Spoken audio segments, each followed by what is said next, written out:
Jared's Red Chicken.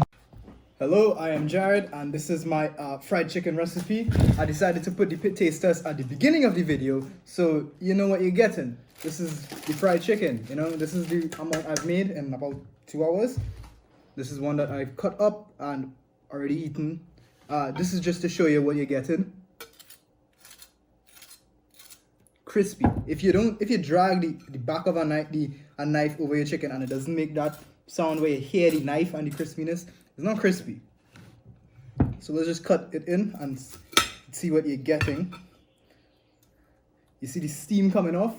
It's hot. That's what you're going for.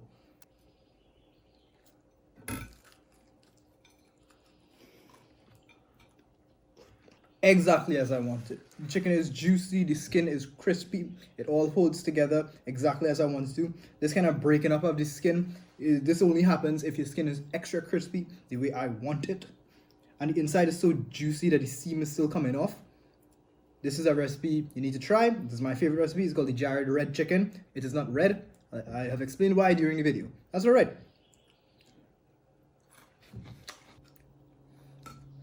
This chicken just came out of the fryer and I'll be here enjoying this chicken while you watch the recipe. I do hope you try it. Yes, let's crack on, shall we? So this is all the ingredients and solid implements that you'll need for making the Jared Red Chicken, a name that I just came up with.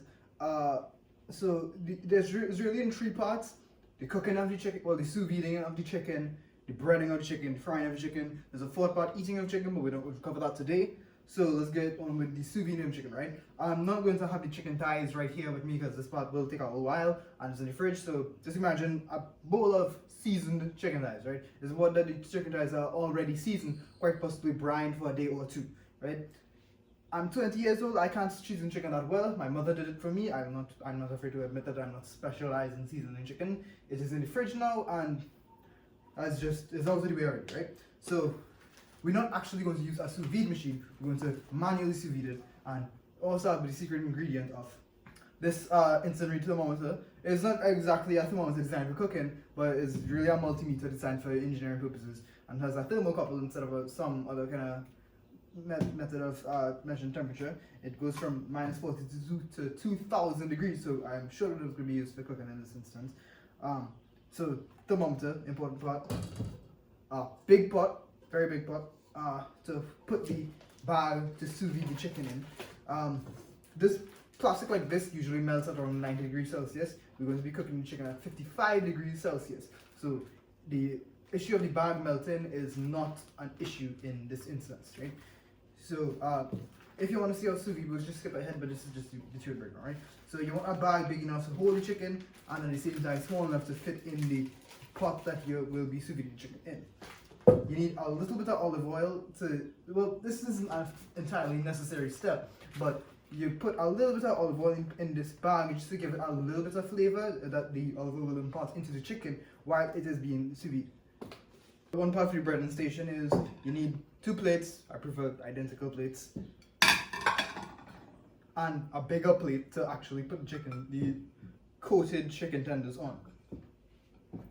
I usually use, this is where the actual ingredients come in, 2 eggs and some milk, the same amount of milk for the wet batter, and flour, or in this case breadcrumbs, for the dry batter. Put these red pepper in it and some salt. You could also use breadcrumbs like this. Eventually, what you use as the dry part of the batter is up to you. Breadcrumbs works well. You could use corn flakes. You could use some kind of crackers crushed up. It's really something that you need to find your preference and flavor. You could use a flour cornstarch mixture. It's your choice. Another part I forgot to include here is a big slotted spoon. This is for when you're actually taking the chicken out of the frying batter, or even putting it in if you would rather not get so close to the hot oil. Also in here is the oil. I use pre-used oil. This oil in this pan right now has been used a couple days, well, about a week ago when I was doing this same recipe So the oil actually has some flavor in it already. You want a neutral oil, you want something that is appropriate for frying, vegetable oil, peanut oil, canola oil, definitely not olive oil. Literally anything but olive oil and extra virgin olive oil. That olive oil is quite possibly the only oil that you cannot fry in. So we're going to put this aside. Alternatively, you could possibly use an air fryer, but this is not what this recipe is. Something to put the fried chicken pieces in when you are finished, and some paper towels to just slightly dry it off as well. So this should be all the ingredients that you need for the fried chicken. There's also water that you'll need and chicken. The only thing not pictured here is the water that you will be doing the sous vide in and the chicken. So recipe should start now. Okay, so this is the actual part of sous vide in the chicken. This is when most of the cooking in the chicken takes place. So what you want to do is start by filling this pot with water all the way up, or I'd love to say like 60 to 70%. While that pot is filling, what you can do is start putting the chicken inside the bag. I think it's 6 chicken thighs we're doing today, so this bag should be more than enough. This is what just the little bit of olive oil is for. It also loosens up the bag a little bit, so that when the chicken thighs are in there, it moves around freely. We could have used a little bit more olive oil in this, but this was already sectioned off, so it is enough in this instance. So you want to close back the bag again and just move it around. I think we could use a little bit more olive oil in this.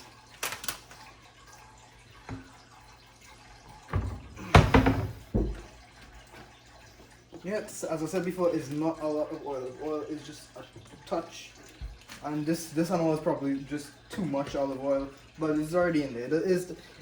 You can't really put too much, only too little bit, and the too little bit and too much is just really a lot. I think this is the best way to get the oil around the bag. Just put your hand on it and roll on between the surfaces. So when you have the oil fully, when you have the bag fully oiled, the actual lips of the bag shouldn't have any oil in it, and that'll be the best place. That'll be the best place to hold it. Upon which you want to open up the chicken thighs, as I mentioned before, properly seasoned by my mother. Just open the bag and dump the chicken thighs in.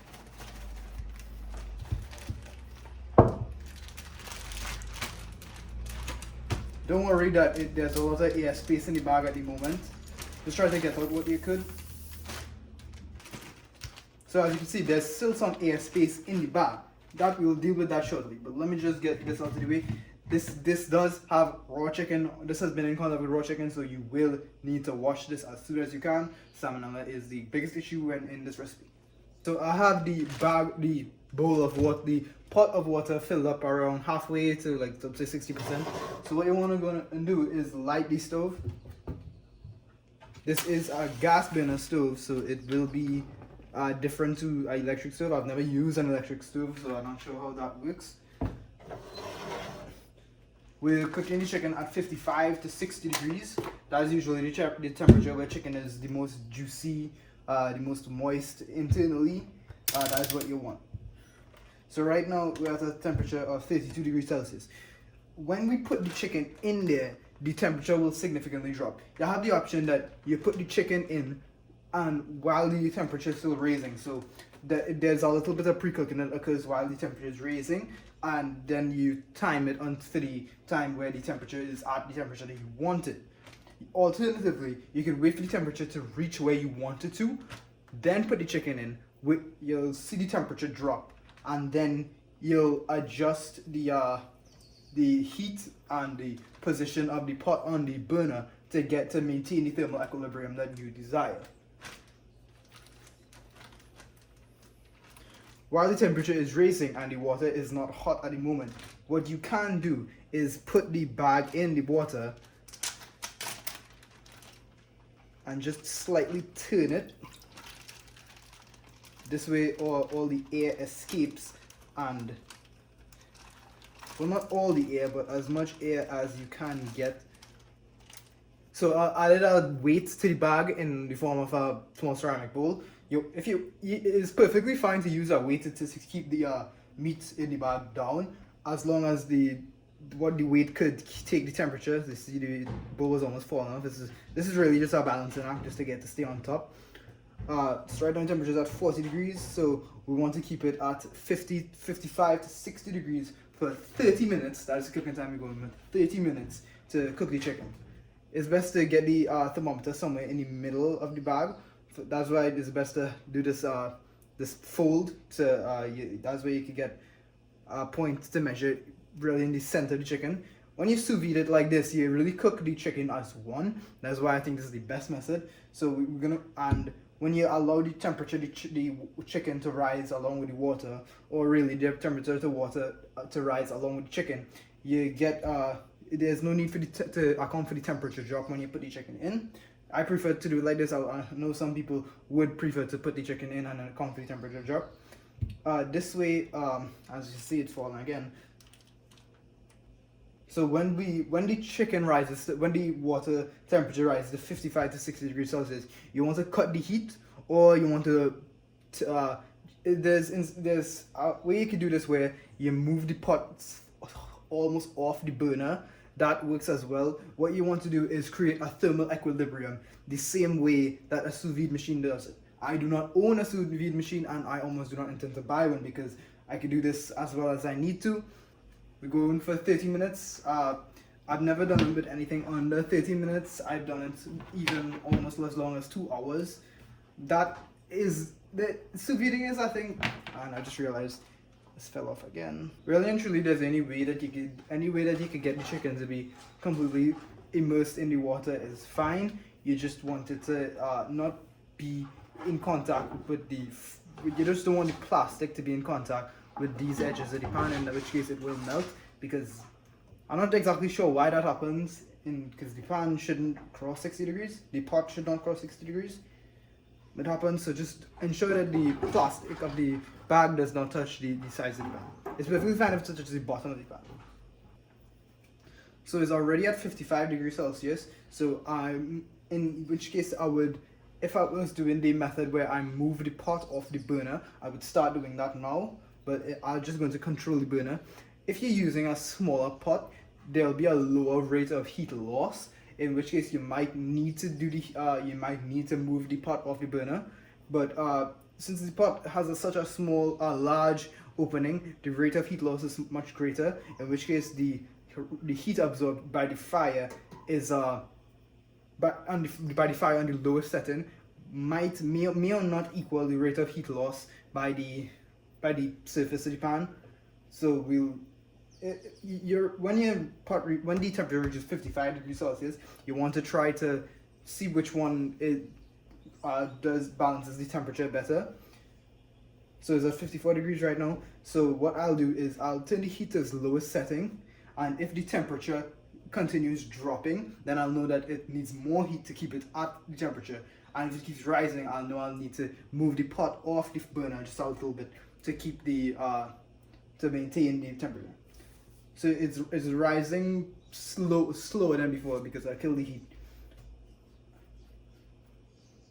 You might not be able to see it, but I do see the chicken starting to change color, so that's a good sign. That is what you're looking for. You do want the chicken to be cooked. So right now, I could start the timer. Right now it's 7:30 in the morning, so by 8 o'clock I'll know that the chicken is done. Okay, this didn't work. It still achieved the effect of toasting the bread, which I wanted, but the red color didn't impart.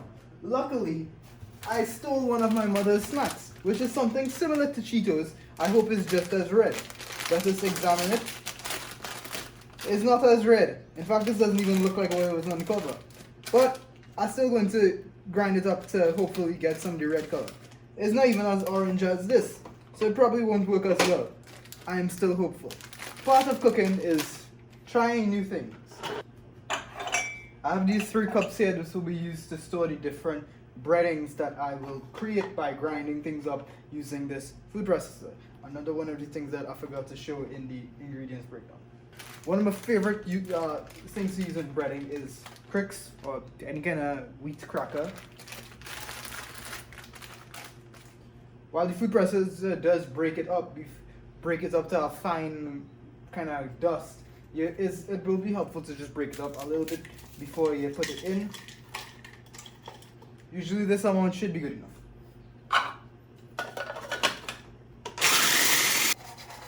If you'll see here is just a fine dust. This is exactly what you want for breading fried chicken. For the second bread mixture, I'll use some of the snack my mom has. Not too much, as we just want to see how the color looks. It's not exactly the red that you would be looking for from hot Cheetos, but it is a color that is desirable nonetheless. And finally, I'll take out this bread that was in the toaster for so long. So now that the bread is basically finished toasting, it's crisped up a lot, which is exactly what we were hoping for. We'll take off the burner. We can also use the cutting board here to just cut this up a little bit before we put it in the food processor, just to make it a little bit easier to process. Right now I can smell the toastiness of the bread, the sweetness of the buffalo sauce that I just put in. So it's not just for the color, it's also for a little bit of the flavor that we are going after in the jarred red chicken. So we've achieved this crummy texture that we want that makes crispy fried chicken.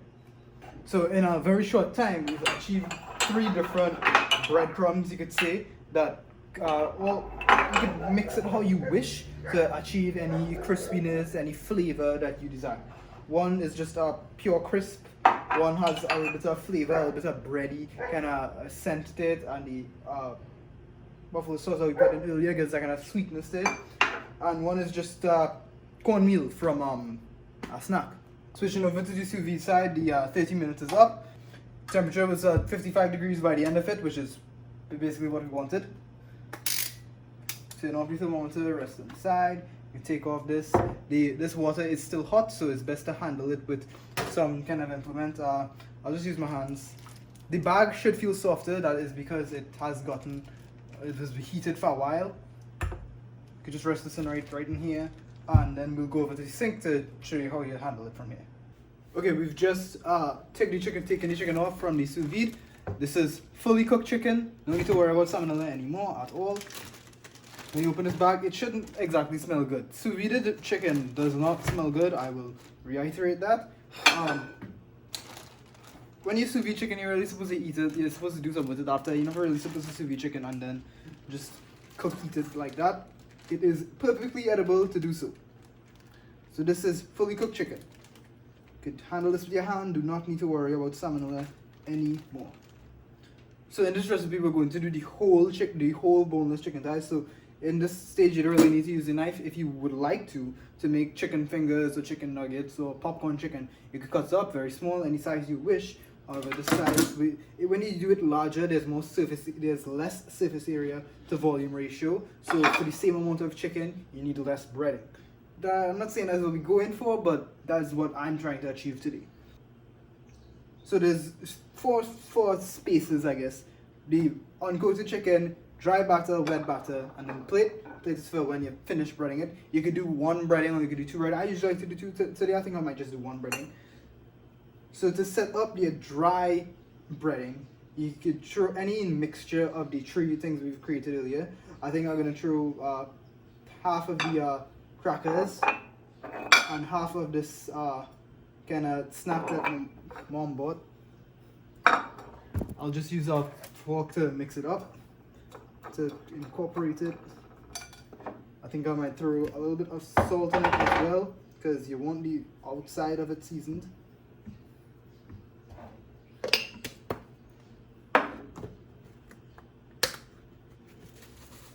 There's the red pepper, chili flakes, or any flaky pepper that you wish to use.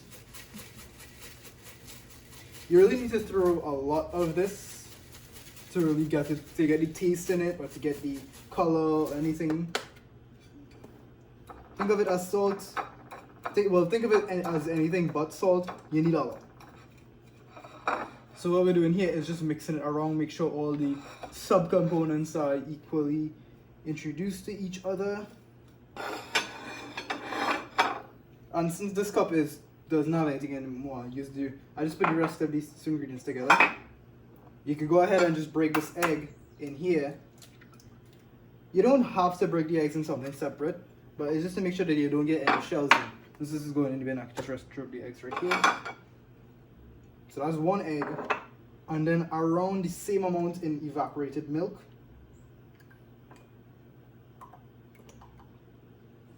I want to use a different fork for the wet ingredients.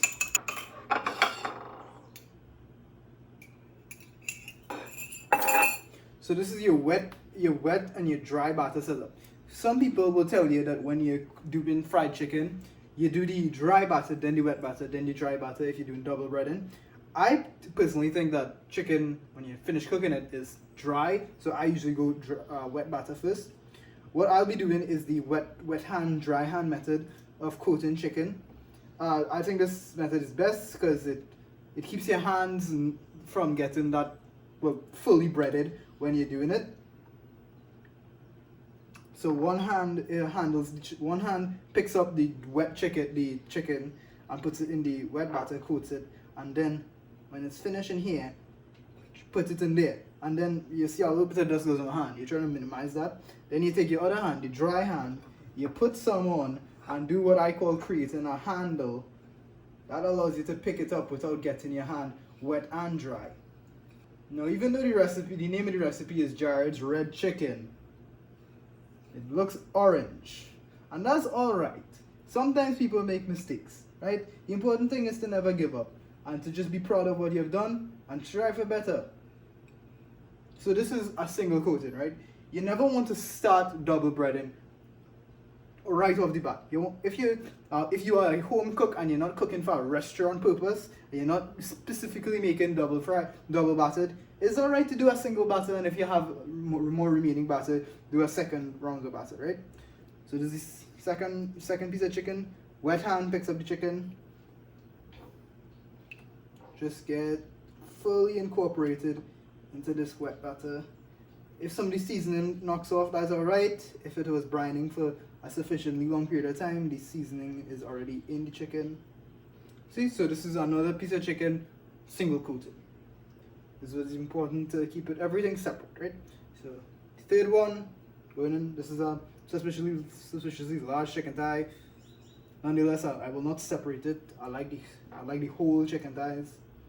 So I pick up a little bit of the dry batter, throw it on, and that's where I have my handle to grab, so that my dry hand stays dry. The choice to do double breaded really is up to you. In my first times doing this recipe, I always stated that double breaded was completely necessary. However, the second and third times I did it, I think that it was a little bit too much, and then I tried the single battered, then it was alright, a little bit thin, so I stick with the double batter. I think the best way to do the wet batter is just to rest it in and let it turn over a couple times. The advantage with the wet batter is that it's liquid, so it coats itself almost. But the dry batter, you really need to put it in for yourself. See, I just made an error and using my dry hand to pick up the chicken. That's alright. Don't beat yourself up about it. We all make mistakes, because most likely, I want to believe that for most of you people watching this video, this might be the first time you're frying chicken. And it's alright to make mistakes. Just don't drop the pot of hot oil. That's the worst mistake you should make. That should be avoided at all costs whatsoever. The advantage of using these little cups is that you could, when you want to create your second round of batter, is that you could just do your mix right in here.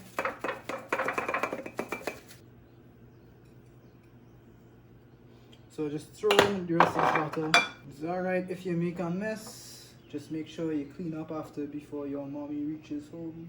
And based on the amount of dry ingredients I have left, I will most definitely be doing double coated. One of the advantages of putting chicken in a container that has more dry batter is that it acts similar to the wet batter, in that it coats itself, so that you just need to throw it in and let it cover. That's why this one coats so well, since it has so much ingredient in the plate. As you can see, I am making a mess, but that is alright because I will clean up after. So now that I have all these chicken thighs here, what I will do is just push it to the side, so that when I do the second coating, I don't get confused with the first coating. So I'll just start feeding this way now. When you're doing the second coating, especially when you're doing when you put in the single coated into the wet batter, you need to be extra careful as to not create any pull points where the batter comes off. At this point, when I see the batter is running a little bit low, I'll just throw in some more, and I'll put the chili flakes in here one time. Well, it seems that I've run out of batter before the last single coated chicken thigh, and that's alright. We just have one single coated. That's not the end of the world. Now, while I clean up here and put the oil to be heated, I'll put this in the fridge to chill for a while. It's better to put chicken to fry when it's a little bit cold. Okay, so we've cleaned everything from in this general area here. The chicken has been in the fridge for 20 minutes, and the oil is heated. The oil is supposed to be as hot as you can get it. We're not frying in this case for cooking the chicken. We're frying just to get the texture around it, to get the crunchy, crispy taste of fried chicken that we want. So we don't need it to be cooking for that long. We don't need to cook it in excess of 2 minutes maybe. That's why we need to get it as hot as possible. You essentially want to think of it like searing a steak, except frying the chicken. So we'll wait for the oil to get around 160, 170. When you put the chicken inside the hot oil, the oil will drop similar to when you sous vide in chicken. However, in this case, you can't let the oil get up to temperature while the chicken is in the oil. It doesn't work like that. So in this case, we need to account for that temperature drop when we put the chicken in the oil. We do that by allowing the oil to raise back in temperature when we finish frying. The oil is supposed to be completely silent when it's up to temperature. Right now, I could hear a little cracking. That's because I washed off a little piece of the pot before I did it, and that's the water just boiling off in the very hot temperature. Right now, it's almost silent. That's because all the water just boiled off. But I still hear a little bit of crackling. We'll wait for it to reach 175. Short Google search will tell you that the ideal frying temperature is between 170 and 200. We'll wait to reach 185. That seems like a good temperature for frying. In that time, I'll just get the paper towels from on the side. This will just be used to dry it up right after I take it out of the oil. I think it's around 6 chicken thighs, 6 to 7. I'll do 2 at a time because it's a very small pot. Alright, 192. This seems like a good temperature. So what you want to do is lay the chicken in the pan away from you. So you just follow as I do. Alternatively, you could use the spoon to put it in, but we are big guys here, aren't we? A little splatter up is fine. What you can do is use the spoon to just edge it to the side so that it will be easier to put the second piece in.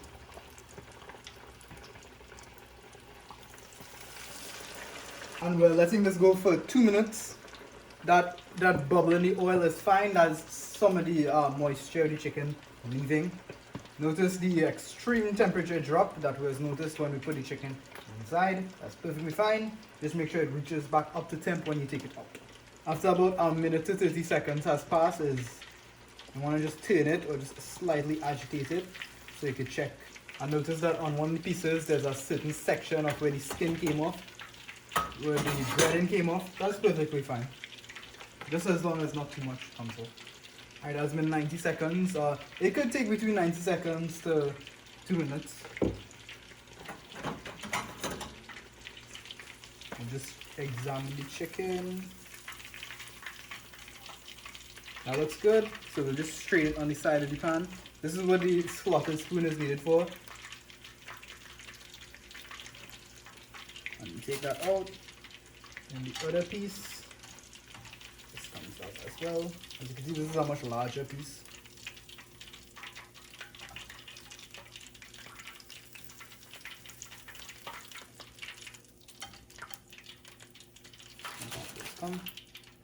And we'll wait for the oil to shoot back up in temperature again. And this time we'll take to just use some of the paper towels and dry off the chicken. Ideally, instead of using this parchment paper and a bowl, what you should do is get a drying rack, which is just basically like a fence made of wire that would allow you to dry the chicken on much better. It allows the oils to just drip off. So the oil is back up to temperature of 190, perfect for frying. So we'll just take up our next piece of chicken and drop it in the oil. and turn it a little bit, get it in the oil better, and count in 2 minutes. So that's been about 2 minutes. We'll just turn it a little bit. The turning isn't necessary, because you can see there's a lot of oil. That's why we just turn it on the side a little bit, on the side of the pot, to drip off some of that oil. To get the fried chicken crispy, it is essential to drip off as much oil as possible. If you don't, you'll get a soft crust, a soft, oily, greasy crust, which is not desirable at all. So then, as we're waiting for the oil to reach back room temperature, we'll dry these off with these paper towels. Every 4 pieces or so, you should change the paper towels, just to ensure that as much oil as possible is being picked up. Okay, so this is a finished piece. Listen to this crisp. If when you drag a knife across a chicken and you don't hear that kind of, and you don't hear the sound of the knife, it's not crispy. Let's cut it open and you'll see the inside.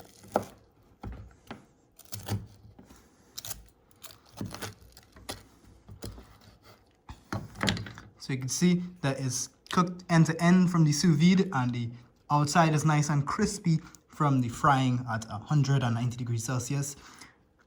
I prefer the fact that the skin falls out so easily. That's just to show how tender the chicken is. This is exactly what we are looking for. It's so hot I can't even pick it up. Thank you for watching my video. It means a lot that you took the time to watch it. I hope that you make the recipe, and I hope that you enjoy it just as much as I did. Bye!